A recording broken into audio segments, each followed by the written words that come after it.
Hello दोस्तों, मैं Praveen sir एक बार फिर से ब्राइट कोचिंग के यूट्यूब चैनल पर आपका स्वागत है।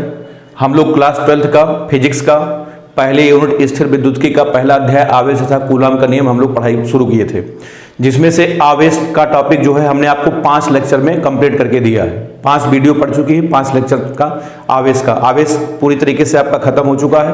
अब हम लोग आज अगला टॉपिक शुरू करते हैं कूलाम का नियम। जो आवेश के 5 लेक्चर पढ़ चुके हैं उसमें से आप सारी जानकारी आप उसको देख करके पूरा सब रट डालिए, कायदे सब समझ डालिए। आवेश आपका खत्म हो चुका, 5 लेक्चर में हमने उसको खत्म किया है। अब आइए हम लोग आज अगला टॉपिक शुरू करते हैं कूलाम का नियम। तो चलिए अब अध्याय का अगला टॉपिक शुरू होने जा रहा है कूलाम का नियम। अब आइए पढ़ते हैं कूलाम का नियम, कूलाम्स लॉ।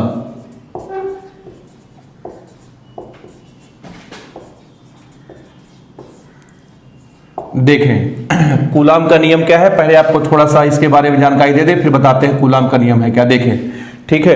देखिए जो कूलाम थे, कूलाम जो आपके वैज्ञानिक कूलाम थे, ये फ्रांस के रहने वाले थे। उसके बाद ये वेस्ट इंडीज में मिलिट्री में इंजीनियर थे, वेस्ट इंडीज में मिलिट्री में इंजीनियर थे। उसके बाद करीब 1783 के आसपास, ठीक है, इनकी नौकरी खत्म हुई, रिटायर हुए, तो वापस जो है ये फ्रांस आ गए। ठीक, वापस जो है अपने देश फ्रांस वापस लौट आए। ठीक, उसके बाद जब फ्रांस वापस आए, इसी के कुछ समय पहले न्यूटन ने दिया था गुरुत्वाकर्षण का नियम। ये देखिए यहाँ पर हमने मान लिया आपके न्यूटन है। न्यूटन ने जो है कुछ समय पहले दिया था गुरुत्वाकर्षण का नियम।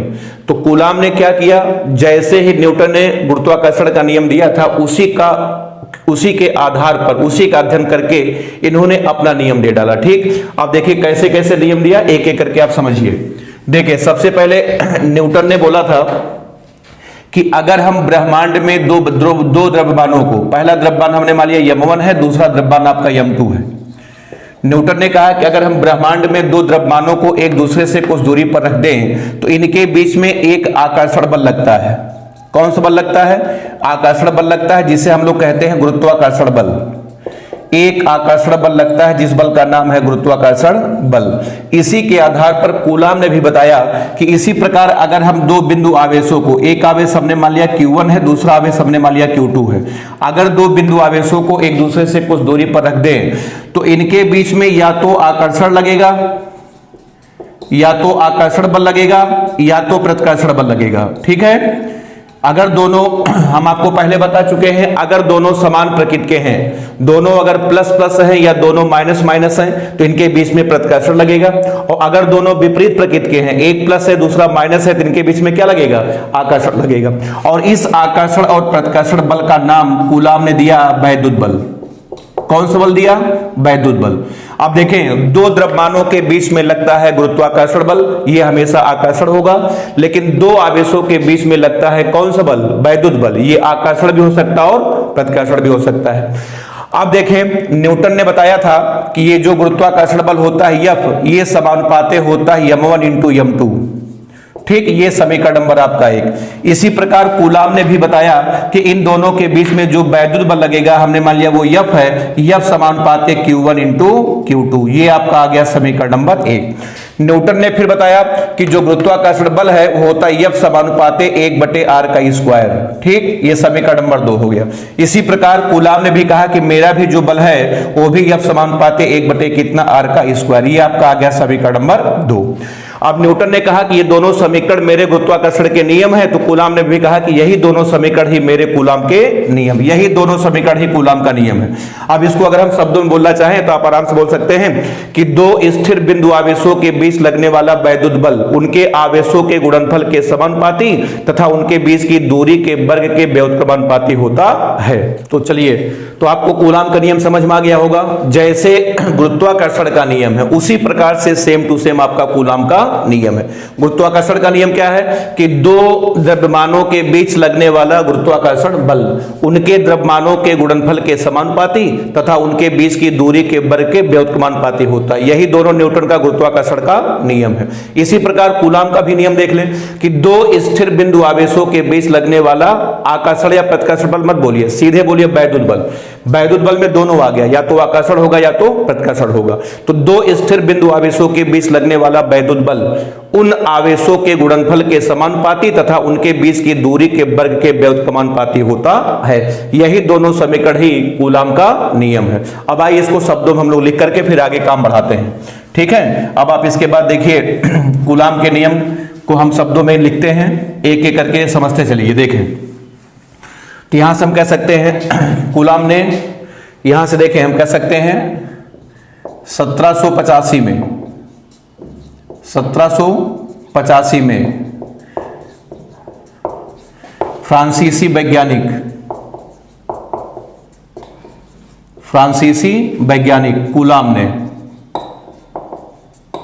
कूलाम ने दो स्थिर बिंदु आवेशों के बीच, दो स्थिर बिंदु आवेशों के बीच, दो स्थिर बिंदु आवेशों के बीच लगने वाले वैद्युत बल के लिए, लगने वाले वैद्युत बल के लिए एक नियम दिया, के लिए एक नियम दिया जिसे कूलाम का नियम कहते हैं, जिसे कूलाम का नियम कहते हैं, ठीक। अब देखें, अब हम कह सकते हैं इस नियम के अनुसार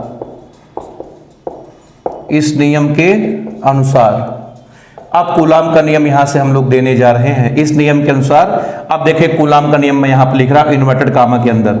अब हम कह सकते हैं दो स्थिर बिंदु आवेशों के बीच, दो स्थिर बिंदु आवेशों के बीच, बिंदु आवेशों के बीच लगने वाला वैद्युत बल, लगने वाला वैद्युत बल उन आवेशों की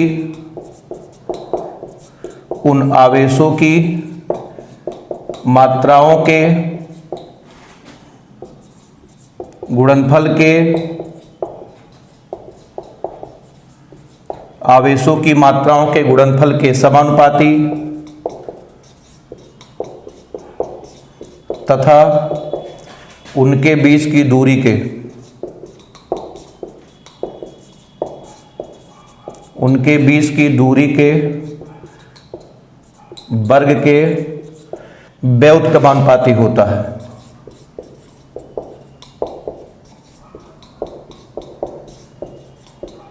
व्युत्क्रमानुपाती होता है।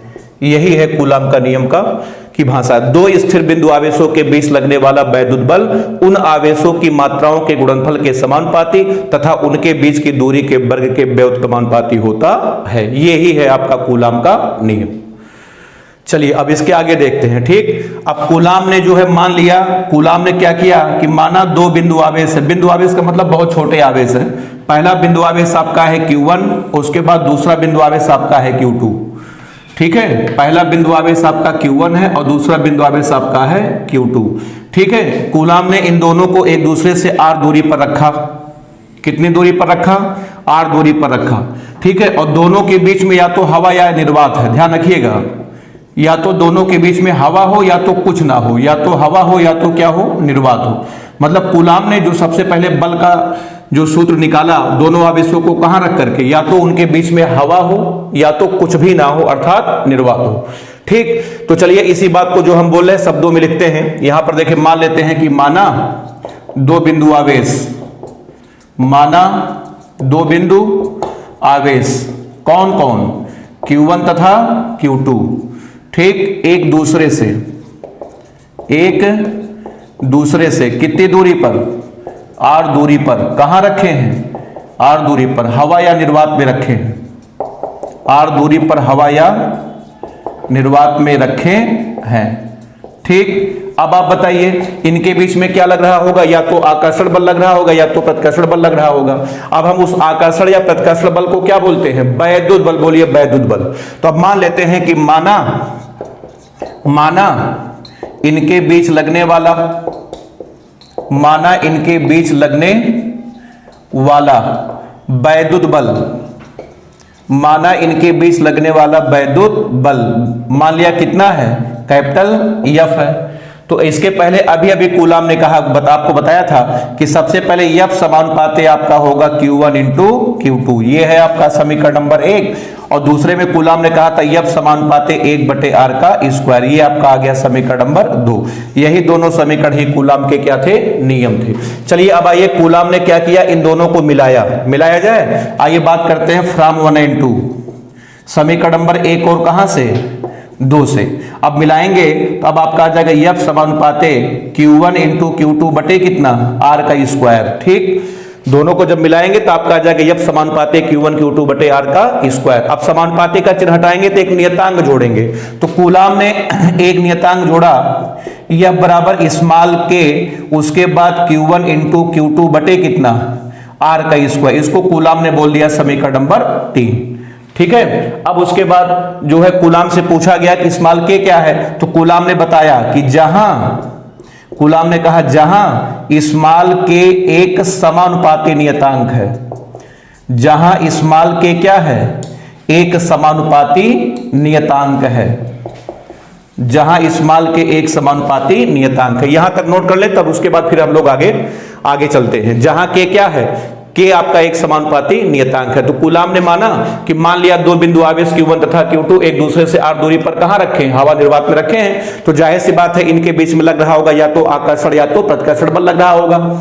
ठीक है, उस आकर्षण प्रतिकर्षण बल को हम लोग क्या बोलते हैं, वैद्युत बल। तो माना इनके बीच लगने वाला वैद्युत बल कितना है, एफ है। एफ समानुपाती Q1 Q2 पहला समीकरण, एफ समानुपाती 1/r स्क्वायर दूसरा समीकरण। यही दोनों ही कूलाम के नियम है।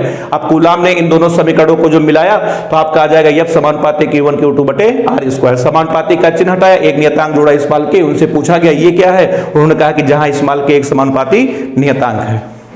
चलिए, तो कूलाम ने इसको समीकरण नंबर 3 बोला। उसके बाद इनसे पूछा गया स्मॉल के क्या है, कूलाम ने बताया कि जहां स्मॉल के एक समानुपाती नियतांक है। अब इसके आगे देखना, फिर कूलाम ने कहा कि जहां के एक स्मॉल के एक समानुपाती नियतांक है जिसका मान, अब यहां पर ध्यान समझिएगा, जिसका मान निर्भर करता है, जिसका मान क्या करता है, निर्भर करता है। अब आप देखना कि स्मॉल के का मान किस पर निर्भर करता है। ठीक, तो कूलाम ने कहा स्मॉल के का मान 3 बातों पर निर्भर करता है। किस पर 3 बातों पर निर्भर करता है। किस पर एक एक करके मैं आपको बताता हूं। सबसे पहले निर्भर करता है दोनों आवेशों के बीच माध्यम पर। सबसे पहले दोनों आवेशों के बीच माध्यम पर, दोनों आवेशों के बीच किस पर, माध्यम पर निर्भर करता है। उसके बाद फिर निर्भर करता है दोनों आवेशों के बीच दूरी पर, दोनों आवेशों के बीच किस पर, दोनों आवेशों के बीच दूरी पर। उसके बाद फिर निर्भर करता है बल, आवेश तथा दूरी के मात्रक पर। बल, आवेश एंड मतलब और दूरी के मात्रक पर। ठीक, इन 3 बातों पर निर्भर करता है किसका मान, स्मॉल के का मान। इसका मतलब हो गया कि स्मॉल के जहां जहां आएगा आपको ये 3 बातें याद रखनी पड़ेगी। मतलब स्मॉल के साथ में 3 प्रकार के लफड़े हैं। ठीक, स्मॉल के का मान इन तीनों बातों पर निर्भर करता है। ठीक, तो लोगों ने कहा कि जब स्मॉल के साथ में इतने सारे लफड़े हैं तो इसको रखने का मतलब क्या, इसको आप हटाइए। तब कूलाम ने क्या किया, स्मॉल के को हटाया। तो कूलाम ने स्मॉल के को जब हटाया तो उस स्मॉल के की जगह पर कूलाम ने रखा 1/4 पाई एप्सिलॉन 0 और इस पूरे का मान कूलाम ने बताया 9 × 10 की पावर 9। ठीक, और इसका मात्रक कूलाम ने बताया न्यूटन मीटर स्क्वायर बटे कूलाम का स्क्वायर। ये स्मॉल के का मान है। तो जब कूलाम ने स्मॉल के को हटाया तो उसके जगह पर ये चीज रखी है 1/4 पाई एप्सिलॉन 0 और इस पूरे का मान कूलाम ने बताया 9 × 10 की घात 9 न्यूटन मीटर स्क्वायर बटे कूलाम का स्क्वायर। जैसे मान लिया आपको मात्रक भूल गए, मात्रक में आपको कोई दिक्कत है, आप यहां से मात्रक के का पता कर सकते हैं। सुनिए, जब आप यहां से के का मान निकालेंगे, यहां से देखिएगा ध्यान से, बस आपको मात्रक निकालने के लिए हम बता रहे हैं, ठीक है। जब यहां से के का मान निकालेंगे तो आपका आ जाएगा के बराबर एफ इंटू आर स्क्वायर बटे Q1 इंटू Q2, ये आ जाएगा। अब आप यहीं से मात्रक पता कर सकते हैं। ये देखिए बल का मात्रक हो गया न्यूटन, दूरी का मात्रक मीटर का स्क्वायर और बटे कूलाम गुणे कूलाम, कूलाम का स्क्वायर। तो के का मात्रक क्या आ गया, न्यूटन मीटर स्क्वायर बटे कूलाम का स्क्वायर, यही यहां पर लिखा गया है, ठीक है। अच्छा अब आप इसके आगे आप देखें, ठीक। अब देखिए यहां से एक हमारे इसमें जो है एक नई राशि हमारे सामने आ चुकी है, ये है आपका एप्सिलॉन 0। तो चलिए अब के का मान हम लोग समीकरण नंबर 3 में रख दिया जाए। अब कूलाम जो है के का मान कहां रखने जा रहे हैं, समीकरण नंबर 3 में रखने पर, ठीक। तो चलिए देखें, यहां पर मैं लिख रहा हूं कि स्मॉल के का मान समीकरण नंबर 3 में रखने पर, स्मॉल के का मान कहां रखने पर, समीकरण नंबर 3 में रखने पर रखेंगे। अब आपका आ जाएगा एफ बराबर 1/4 पाई एप्सिलॉन 0 Q1 इंटू Q2 अपान कितना, आर की स्क्वायर। ये है दो आवेशों के बीच लगने वाले वैद्युत बल का सूत्र। लेकिन ध्यान रखिएगा ये सूत्र तब लगेगा जब दोनों आवेश हवा या निर्वात में है। और ये बताइए जहां 1/4 पाई एप्सिलॉन 0 इस पूरे का मान है 9 गुणे 10 की power 9 newton metre square upon कितना, कूलाम का स्क्वायर। ये इस पूरे का मान अगर आपको रखना पड़ा, आप कितना रखेंगे, 9 गुणे 10 की पावर 9 न्यूटन मीटर स्क्वायर बटे कूलाम का स्क्वायर। चलिए यहां तक तो आपका हो गया। अब देखिए यहां से कूलाम से पूछा गया कि भाई 4 तो समझ में आ रहा है, पाई भी समझ में आ रहा है, ये कौन सी राशि है, ये जो आप डिजाइन बनी यहां पर ये क्या है। तो कूलाम ने इसके बारे में बताया। कूलाम ने कहा कि जहां ये जो डिजाइन है आपकी, ये डिजाइन इसको हम लोग पढ़ते हैं हिंदी में एप्सिलॉन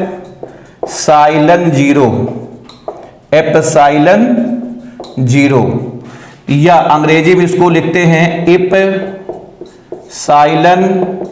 नॉट, NAUGST नॉट, ठीक। तो कूलाम ने बताया कि जहां एप्सिलॉन 0 या एप्सिलॉन नॉट एक नियतांक है, एक क्या है, एक नियतांक है जिसे हम लोग निर्वात की विद्युतशीलता, जिसे निर्वात की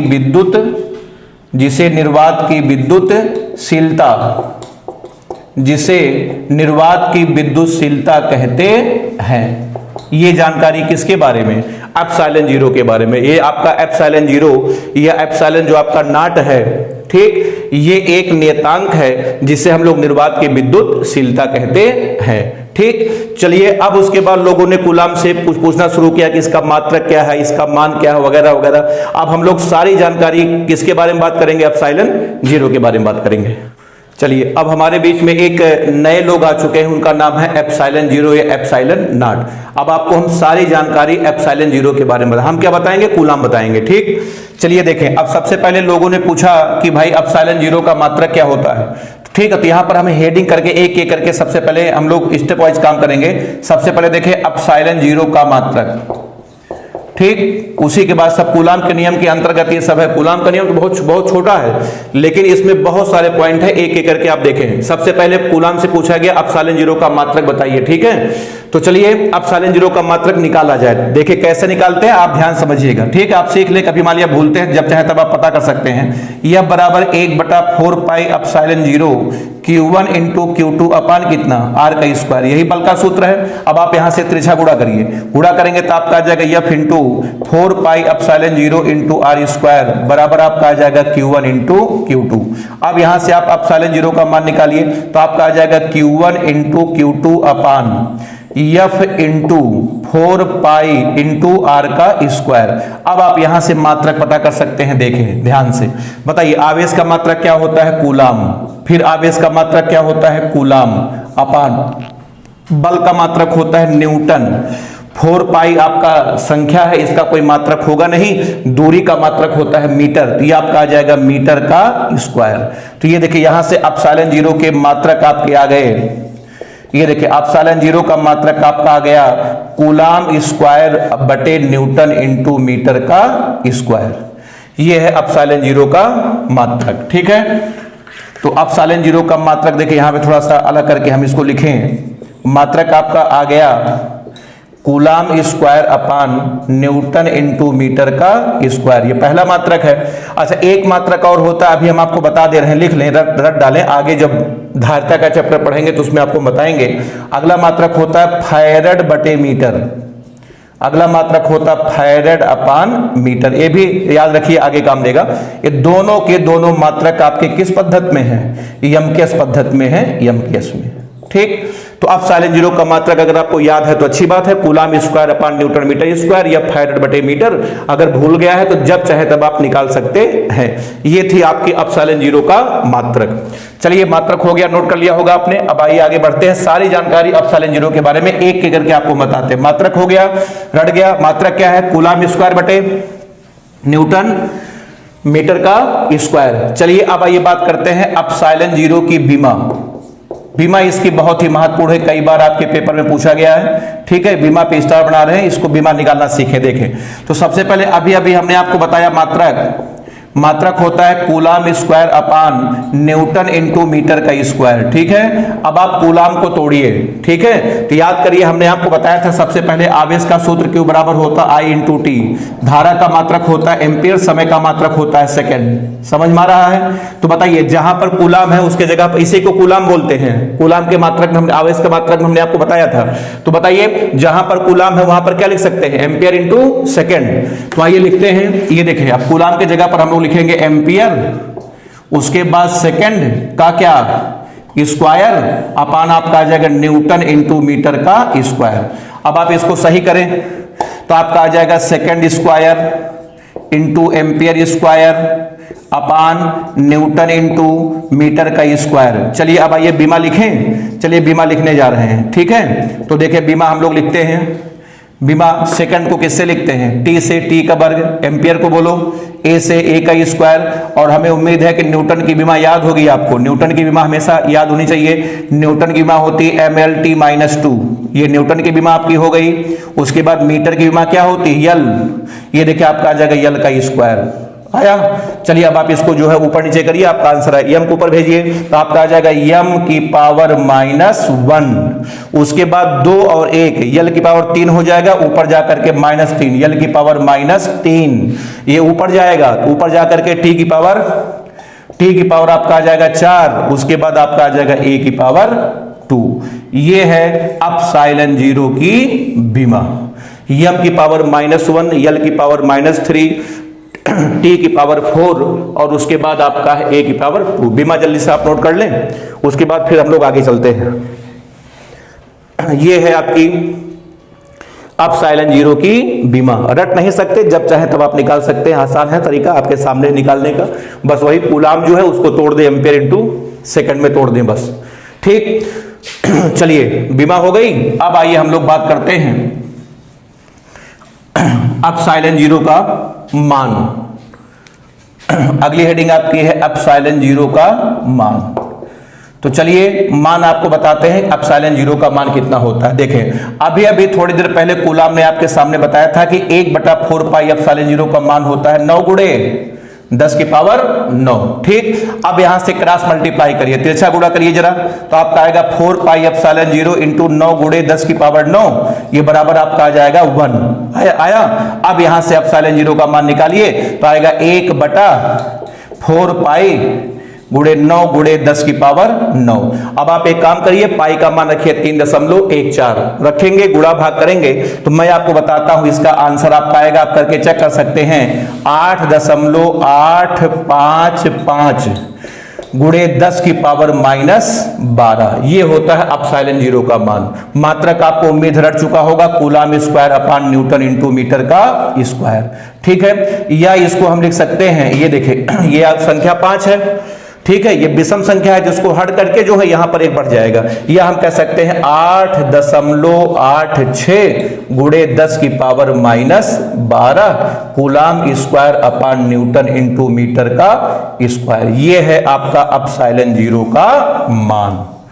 ठीक। इसको निकटतम में लिखेंगे तो 5 को हटा करके इसको आप 6 कर सकते हैं। एग्जैक्ट ये होता है 8.855 गुणे 10 की पावर माइनस 12। इसको आप हमेशा याद रखेंगे, आपको जो है कहीं दिया नहीं जाएगा, ठीक है। इसको रट डालिए तो आप साइलेंट जीरो का आपका मात्रक हो गया, अब साइलेंट जीरो की बीमा हो गई, उसके बाद अब साइलेंट जीरो का मान हो गया, ठीक। चलिए अब इसके आगे हम लोग देखते हैं, ठीक है। अभी अब साइलेंट जीरो के बारे में एक जानकारी और है, आपको बताते हैं, फिर उसके बाद हम लोग आगे बढ़ेंगे। देखें तो मात्रक हुआ, बीमा हुई, मान हुआ, उसके बाद देखें अब मैं यहां पे लिख रहा हूं, आपको बताता हूं एप्सिलॉन के प्रकार, एप्सिलॉन के प्रकार। अब आप देखें कि दुनिया में कितने प्रकार के एप्सिलॉन पाए जाते हैं, एक एक करके आपका हम सबसे परिचय करवा देते हैं, जानते रहिए, आगे आपको हमेशा आपको काम देगा। तो 3 प्रकार के एप्सिलॉन होते हैं, एक होता है एप्सिलॉन, एक होता है एप्सिलॉन जीरो और एक होता है एप्सिलॉन आर। ये 3 प्रकार के एप्सिलॉन है, ठीक है। अच्छा, ये जो आपका एप्सिलॉन है इसका नाम होता है कुल, नाम है कुल या निरपेक्ष विद्युतशीलता, कुल या निरपेक्ष विद्युतशीलता पहले का नाम है। ये लोग 3 भाई हैं, बड़े भाई एप्सिलॉन, उसके बाद मझले भाई एप्सिलॉन जीरो, छोटे एप्सिलॉन आर। इनका नाम है कुल या निरपेक्ष विद्युतशीलता। इनसे तो आप परिचय है, तो आपके अपने हैं, इनसे मुलाकात कर चुके हैं। इनका नाम है निर्वात की विद्युतशीलता। क्या नाम है इनका? नाम है निर्वात की विद्युतशीलता। इसका मान हम आपको बता चुके हैं 8.855 गुणे 10 की पावर माइनस 12। और ये जो सबसे छोटे हैं इनका नाम होता है सापेक्ष विद्युतशीलता, सापेक्ष विद्युतशीलता। तो 3 प्रकार के एप्सिलॉन होते हैं, ध्यान रखिएगा। पहला आपका एप्सिलॉन है, दूसरा एप्सिलॉन जीरो है, तीसरा एप्सिलॉन आर। हमारे काम का केवल यही है एप्सिलॉन जीरो, इसका नाम है निर्वात की विद्युतशीलता। आप देखिए तीनों भाइयों में संबंध होता है, ये देखिए बड़ा भाई बराबर होता है मझला भाई गुणे छोटा भाई, मतलब जो बड़ा भाई होते हैं वो दोनों भाइयों के गुणनफल के क्या होते हैं? बराबर। ये है तीनों में संबंध। एप्सिलॉन बराबर epsilon zero into epsilon R. देखिए इसका जो मान है, इसका मान फिक्स है, इसका मान फिक्स रहता है 8.855 गुणे 10 की पावर माइनस 12। लेकिन इन दोनों के मान जो है समय समय के अनुसार बदलते रहते हैं, ठीक है। इसका मान फिक्स नहीं रहता, इसका भी मान फिक्स नहीं रहता। केवल किसका मान फिक्स है? एप्सिलॉन जीरो का मान होता 8.855 गुणे 10 की पावर माइनस 12, ठीक है। ये है तीनों एप्सिलॉन में संबंध, ठीक है। तो एप्सिलॉन जीरो के बारे में सारी जानकारी हो गई। पहले मात्रक, उसके बाद बीमा, उसके बाद मान, उसके बाद कितने प्रकार के होते हैं? 3 प्रकार के आपके एप्सिलॉन होते हैं। चलिए एप्सिलॉन जीरो के बारे में सारी जानकारी आपके पास आ चुकी है, ठीक। चलिए फिर वापस लौटते हैं हम लोग कूलाम के नियम पर, जहां से हम लोग हटे थे वापस फिर कूलाम के नियम पर हम लोग चलते हैं, ठीक है।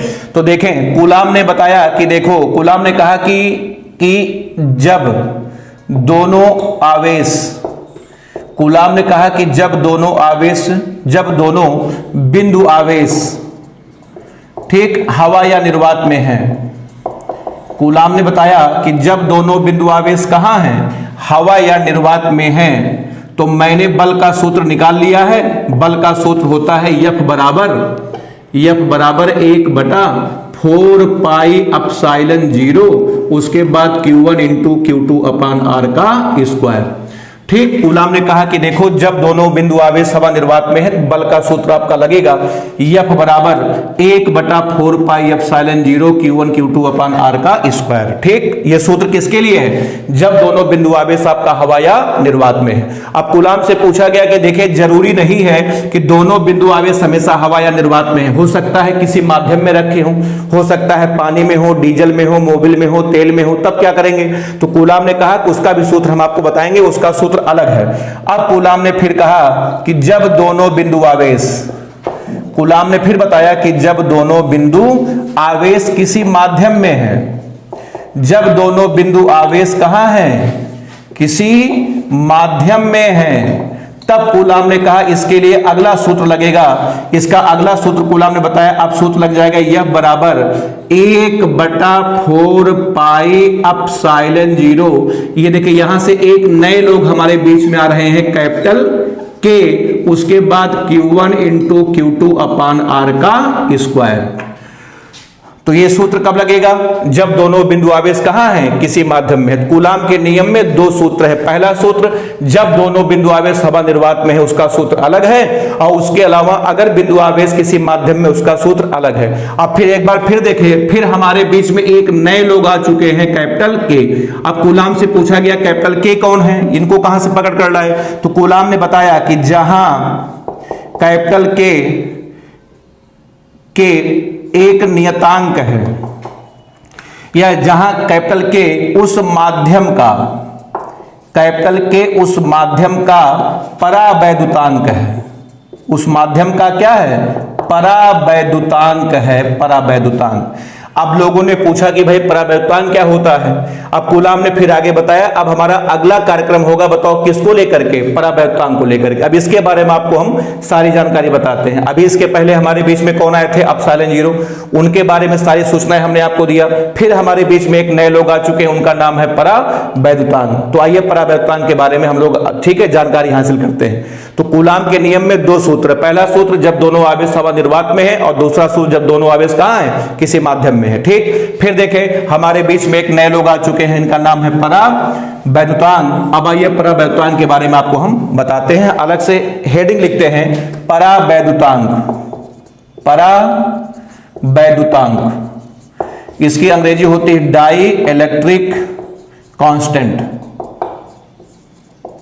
Dielectric constant. अब आप देखिए परावैद्युतांक क्या है। ठीक है, देखिए एक एग्जांपल से आपको हम समझाने का प्रयास करते हैं, समझिएगा ध्यान से। जैसे सपोज कर लिया कि दो बिंदु आवेश हैं, पहला बिंदु आवेश आपका Q1 है, दूसरा बिंदु आवेश आपका Q2 है। ठीक, इनके बीच में हमने मान लिया हवा या निर्वात है, मान लिया निर्वात में रखे हैं, निर्वात में। ठीक, मान लिया इनके बीच में लगने वाला बल कितना है? F है। हमने सपोज कर लिया इनके बीच में लगने वाला बल कितना है? F है। अब देखिए हमने क्या किया, इनके बीच में पानी भर दिया, पानी, जल भर दिया, जल। तो जाहिर सी बात है जब इनके बीच में हम पानी भर देंगे, पानी भर देंगे, ठीक है, तो जल भरने से अब इन दोनों आवेशों के बीच में जो लगने वाला बल था वो जाहिर सी बात है उसका पहले की तुलना में कम हो जाएगा। कि जब दोनों बिंदु आवेशों के बीच में हमने पानी भर दिया, अब दोनों आवेशों के बीच में लगने वाला बल पहले की तुलना में कम हो गया। इसका मतलब पानी में एक गुण है, इसका मतलब पानी में एक गुण है जिसने दो आवेशों के बीच लगने वाले बल के मान को कम कर दिया। तो पानी के इसी गुण का नाम है क्या? परावैद्युतांक। इसका मतलब परावैद्युतांक क्या है? किसी माध्यम का गुण है जो दो आवेशों के बीच लगने वाले बल के मान को हमेशा कम कर देता है। यह है परावैद्युतांक। तो परावैद्युतांक की पहली परिभाषा आप बना सकते हैं कि किसी माध्यम का वह गुण जिसके कारण वह दो बिंदु आवेशों के बीच लगने वाले बल के मान को सदैव कम कर देता है, उसी को हम लोग क्या कहते हैं? परावैद्युतांक कहते हैं। ठीक है, मतलब इसका एक ही काम है, ये आएगा और आकर के लगने वाले बल के मान को हमेशा कम कर देगा, इसका यही काम है। तो यहां से एक छोटी सी परिभाषा आपको हम बताते हैं। सबसे पहली परिभाषा देखिए परावैद्युतांक हम कह सकते हैं किसी, पहली परिभाषा देखिए किसी माध्यम का वह गुण, किसी माध्यम का वह गुण जिसके कारण वह, किसी माध्यम का वह गुण जिसके कारण वह दो बिंदु आवेशों के बीच, जिसके कारण वह दो बिंदु आवेशों के बीच, दो बिंदु आवेशों के बीच लगने वाले वैद्युत बल के मान को, लगने वाले वैद्युत बल के मान को सदैव कम कर देता है, सदैव कम कर देता है, परावैद्युतांक कहते हैं। सदैव कम कर देता है, परावैद्युतांक कहते हैं। ये पहली परिभाषा है। ठीक, अब देखिए दूसरी परिभाषा आपको बताते हैं, या हम कह सकते हैं या। ठीक, अब देखिए एक राशि की बात आपको बताए, ध्यान से समझिएगा। देखिए अभी अभी हमने आपको बताया था कि एप्सिलॉन तीन प्रकार के होते हैं, एक एप्सिलॉन, एप्सिलॉन जीरो, उसके बाद एप्सिलॉन आर। अब यहां से देखिए एक बहुत ही महत्वपूर्ण जानकारी सुनिएगा। ये देखिए ये जो आपका एप्सिलॉन आर है इसका नाम होता है सापेक्ष विद्युतशीलता। अभी थोड़ी देर पहले आपको हम बता के आए थे, इसका क्या नाम है? इसका नाम है सापेक्ष विद्युतशीलता। अब सुनिए, ये जो आपका एप्सिलॉन आर है इसी को हम लोग कहते हैं परावैद्युतांक, यही आपका कैपिटल के है। तो दूसरी परिभाषा हम कह सकते हैं कि उन्हीं को हम लोग के कहते हैं। किनको? सापेक्ष विद्युतशीलता को ही हम लोग क्या कहते हैं, परावैद्युतांक कहते हैं। अब यहां से देखिए, या हम दूसरी परिभाषा यहां से हम बोल रहे हैं कि अर्थात किसी माध्यम सापेक्ष विद्युतशीलता को ही, अगली परिभाषा सापेक्ष विद्युतशीलता को ही किसी माध्यम का परावैद्युतांक कहते हैं। सापेक्ष विद्युतशीलता को ही किसी माध्यम का परावैद्युतांक कहते हैं, परावैद्युतांक कहते हैं। ये दूसरी परिभाषा हो गई।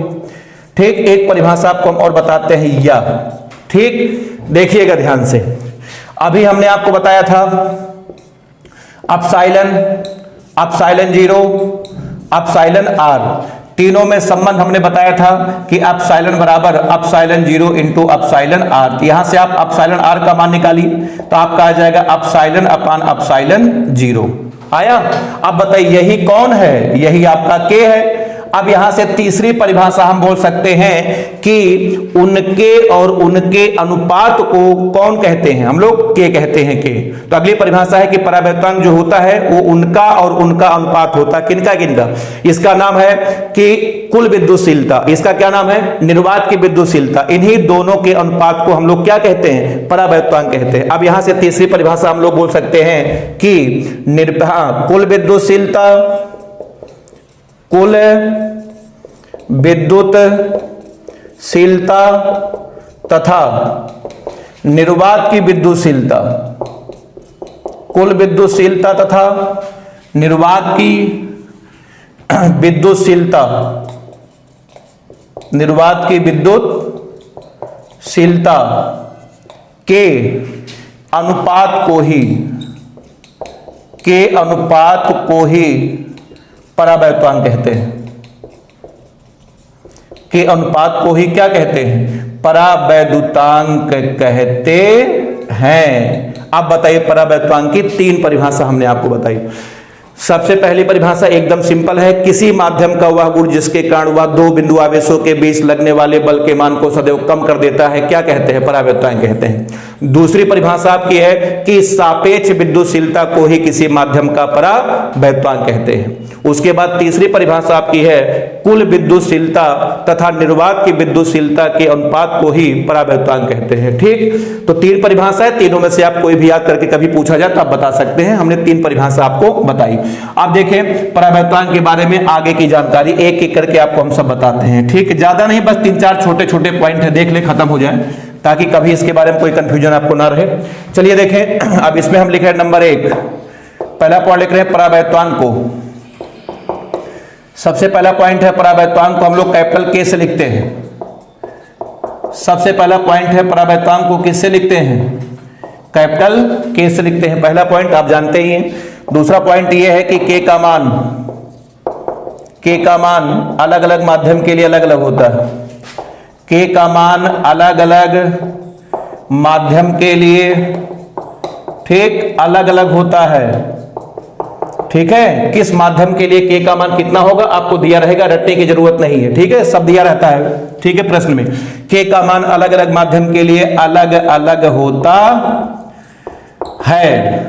अच्छा, उसके बाद देखिए तीसरा पॉइंट आपका है कि के का कोई मात्रक नहीं होता। के का मात्रक नहीं होता। ठीक, अब बताइए जिसका मात्रक नहीं होगा उसकी बीमा नहीं होगी, अतः हम कह सकते हैं के बीमाहीन राशि है। के कौन सी राशि है, के आपकी बीमाहीन राशि है। उसके बाद देखिए पांचवें पॉइंट में जानकारी आपको बता रहे, आपको याद रखना है। देखिए हवा या निर्वात के लिए, हवा या निर्वात के लिए, हवा या निर्वात के लिए के का मान 1 होता है।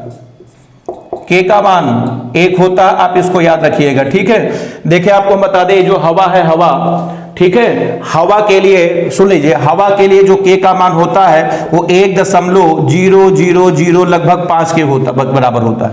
मतलब 1 से थोड़ा सा ज्यादा होता, थोड़ा सा ज्यादा होता, 0.0005, उसके बाद यहां पर आपका 9 आता है। 9 ये हवा के लिए के का मान है, ये ध्यान रखिए, एग्जैक्ट ये होता है। लेकिन इसको भी लगभग में हम लोग कितना लिखेंगे, एक लिखेंगे तो आप इसको एक ही मानिए, ठीक है, जानते रहिएगा। निर्वात के लिए एग्जैक्ट एक होता है, हवा के लिए एक से थोड़ा सा ज्यादा होता है, कितना, 1.000059। इसको भी लगभग हम लोग कितना लिखेंगे, एक ही लिख करके आप काम चलाइए, ये सब आपको जानने की जरूरत नहीं है, ठीक है। चलिए, हवा निर्वात के लिए के का मान 1 होता है। उसके बाद धातु के लिए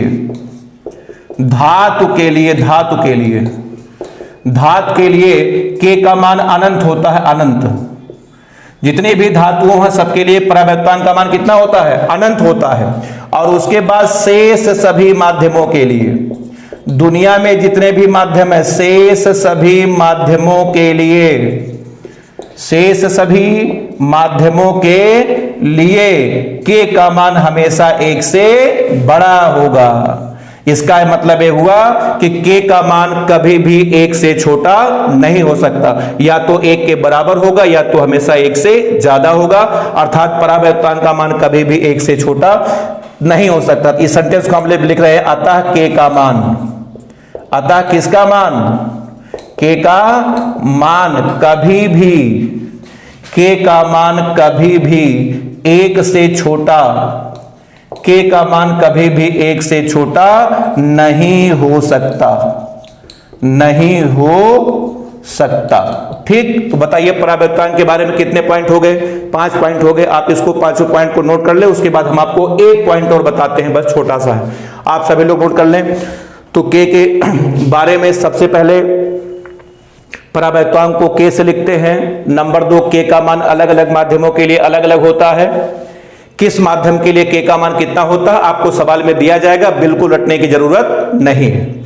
नंबर 3, के का कोई मात्रक नहीं होता, के विमाहीन राशि है। उसके बाद ये 3 मान आप याद रखिए, हवा निर्वात के लिए के का मान 1, धातु के लिए के का मान अनंत, और दुनिया में जितने भी माध्यम बच रहे हैं सभी के लिए के का मान हमेशा 1 से बड़ा होता है। इसका मतलब नीचे हमने लिख दिया है कि के का मान कभी भी 1 से छोटा नहीं हो सकता। तो चलिए, के बारे में कितने पॉइंट हो गए, 5 पॉइंट हो गए, बस एक पॉइंट आपका और बचा है बस, ठीक है। अगला पॉइंट देखें के बारे में। देखें, अभी अभी हमने आपको बताया कि जो अपसाइलन आर है, ठीक है, छठा पॉइंट देखें, छठा, अभी अभी हमने आपको बताया कि जो अपसाइलन आर है उसी को क्या कहते हैं, उसी को हम लोग के कहते हैं, ठीक। तो देखें, अपसाइलन बराबर होता अपसाइलन 0 इंटू अपसाइलन आर। तो यहां से अपसाइलन आर का सूत्र क्या आ जाएगा, अपसाइलन बटे अपसाइलन 0। अब बताओ इसके स्थान पर हम लोग क्या लिख सकते हैं, के। ये देखिए, इसको समीकरण नंबर 1 बोल दिया, इसको समीकरण नंबर 2 बोल दिया। अब यहां से कह सकते हैं फ्रॉम 1 and 2, समीकरण नंबर 1 और कहां से, 2 से। अब इसके जगह पर क्या रखिए, रखिए के। तो के बराबर आपका आ जाएगा अपसाइलन बटे अपसाइलन 0। अब यहां से आप क्रॉस मल्टीप्लाई करिए तो आपका आ जाएगा अपसाइलन बराबर अपसाइलन 0 इंटू कैपिटल के। ये है परावैक्तांक का सूत्र। तो क्या सूत्र होता है अपसाइलन बराबर अपसाइलन 0 इंटू कैपिटल के, ठीक है।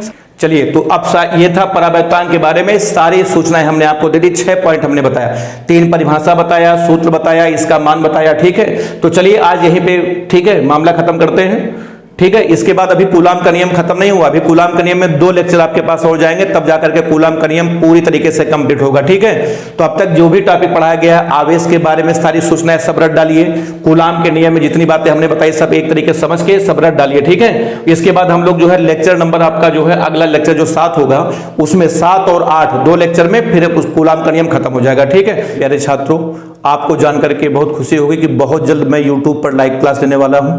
इसके बारे में कोई भी जानकारी आपको लेनी हो तो आप जो है इस व्हाट्सएप पर, ये व्हाट्सएप नंबर आपके स्क्रीन के नीचे भी चल रहा है, ठीक है।